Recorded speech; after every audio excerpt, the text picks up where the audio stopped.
द्वारा नशा मुक्त स्वस्थ मिनी मैराथन 19 जनवरी को संपन्न होगी। पुलिस उपाधीक्षक अमोल ठाकुर की जानकारी दी कि इस मैराथन में ज्यादा से ज्यादा संख्या में लोगों को भाग लेने के लिए आह्वान किया गया है।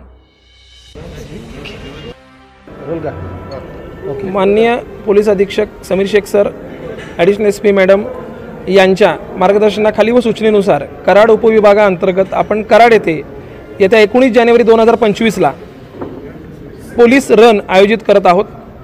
या रनमध्ये 5 किलोमीटर आणि 10 किलोमीटर असे 2 मार्ग असणार आहेत। या रनचा मुख्य उद्देश हा अंमली पदार्थापासून मुक्ती, ड्रग फ्री कराड हा त्याचा मूळ उद्देश आहे आणि या थीमला अनुसरूनच आपण हेल्दी कराड ही कन्सेप्ट राबवत आहोत।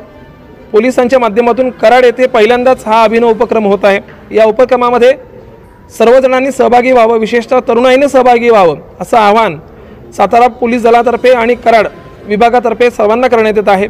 याच्यामध्ये 18 वर्षापेक्षा कमी, 18 ते 45 आणि 45 वर्ष पूर्ण असे 3 वयोगट असून प्रत्येक वयोगटामध्ये टॉप फिनिशर्सना बक्षीस देण्यात येईल। तसेच सर्व स्पर्धकांना याच्यामध्ये किट देण्यात येईल, ज्याच्यामध्ये टी-शर्ट, बायोमेट्रिक टॅब असेल आणि इतर गोष्टी सर्व त्याच्यामध्ये देण्यात येणार आहे। ही अभिनव उपक्रम जे आहे कराड उपविभागामार्फत, याच्यामध्ये कराडमधीलच नव्हे सातारा आणि परिसरातील सर्व लोकांनी याचा लाभ घ्यावा असे आवाहन पोलीस विभागामार्फत करण्यात येत आहे। धन्यवाद।